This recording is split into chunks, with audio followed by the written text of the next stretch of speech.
인간의 위치를 찾은 두 번째 시간입니다. 세상에서는 주 예수님이 많은 오해 속에 쌓여 있습니다. 그때나 지금이나 사람들은 예수를 그분의 인격대로 알지 못하고 그분의 행위 혹은 역사를 알고 있습니다. 사랑이 많으신 분, 놀라운 이적을 행하시는 분 등등의 이야기가 그분에 대한 주된 얘기들이고 보니까 그렇게 알려진 것이 사실입니다. 그러나 그분은 누굽니까?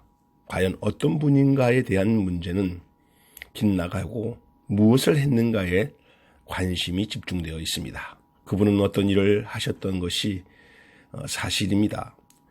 사람이 땅에 살면서 어떤 일들을 행하지 않겠습니까? 그러나 그분이 누군가, 그분의 위치는 무엇인가, 다시 말해서 그분의 인격에 관해서는 그분의 행하신 일과 직접적으로 관계되지 않을 수도 있습니다. 나는 그분의 일생에서 그분을 가장 정확하게 드러내신 것이 십자가의 죽으심이라고 확신합니다. 그가 어떤 일을 하셨든지 십자가에서 한 인생으로 죽으셨습니다. 그분의 죽음은 여느 사람의 죽음과 다를 바 없습니다. 나는 그분의 죽음이 여느 사람과 다를 바가 없다는 데 깊은 인상을 받았고 지금도 받고 있습니다. 사람들은 그를 선지자 혹은 하나님의 아들 그리스도라고 알고 있습니다. 그것은 그럴 만한 이유가 있었기 때문이었습니다.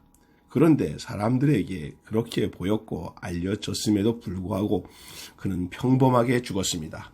그분의 죽음심에서 보면 그는 조금 더 이상할 것도 특이할 것도 없는 인생이었습니다.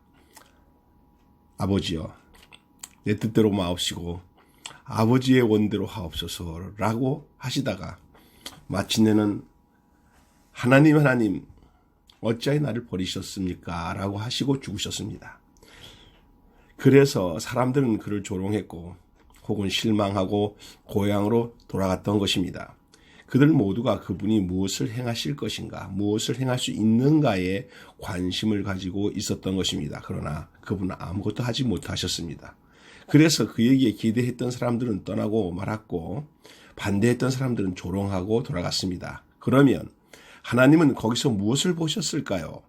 사람들은 자기들이 찾던 것이 없음을 확인했는데 하나님은 무엇을 찾으셨던가요? 하나님은 아담 이후에 잃어버렸던 사람을 찾으셨습니다. 아담과 예수는 극명한 대조를 보입니다. 아담은 선악을 아는 지식으로 사람이면서도 하나님 같은 모양을 보여주었고 예수는 단지 사람임을 보여주었습니다. 하나님은 이 사람을 찾으셨던 것입니다.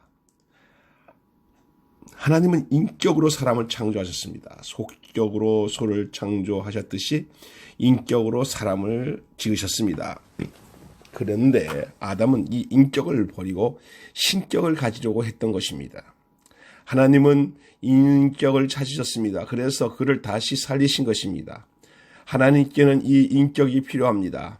인간의 신격화가 필요한 것이 아니라 인간의 인격이 필요한 것입니다. 나는 여기서 잃어버렸던 나의 인격을 찾았습니다. 나도 이 인격을 찾기 전에는 무엇을 해서 어떻게 해서 하나님을 기쁘시게 할 것인가를 궁구했던 것입니다. 그러나 이 인격을 찾은 후 일은 떠나고 하나님과의 참된 교통이 이루어졌습니다. 사람은, 다시 말해서 인격은 사람의 위치입니다. 사람은 자기 위치를 잃었습니다. 그래서 우주 안에서 미아가 되고 말았습니다. 그래서 모두 자기 위치를 만들려고 노력합니다.